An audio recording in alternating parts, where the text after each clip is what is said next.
My name is Bill Harris. I'm a longtime resident of Montrose, Colorado. I'm Amy McBride from Montrose, Colorado.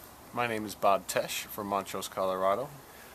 My name's Scotty Kenton, and I live in Montrose, Colorado. I've been here for about 30 years. Well, my name is Gene Byrne.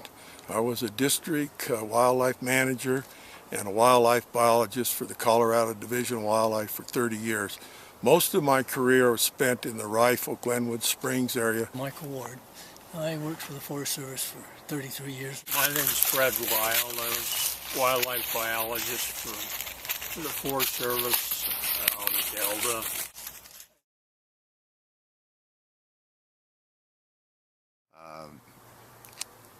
Managing for wildlife in quiet areas is very, very, very important. I think hunters get frustrated when they don't see game, and what's happening with more roads and more motorized access is the game is smart enough to figure out where the private land is.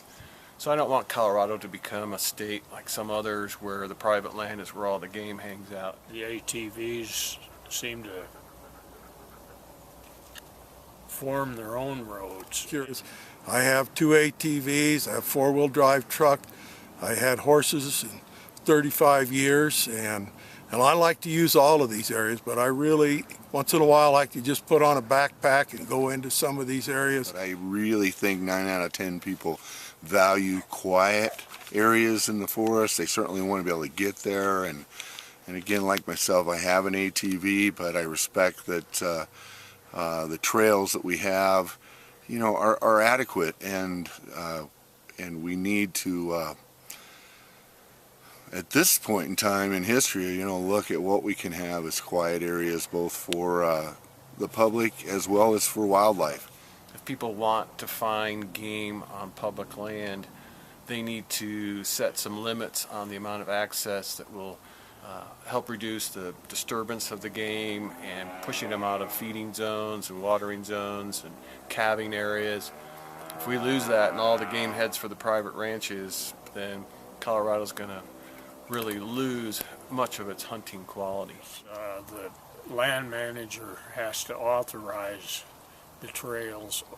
In some instances, closed trails that are just overrunning the countryside and causing big game to move away from those areas.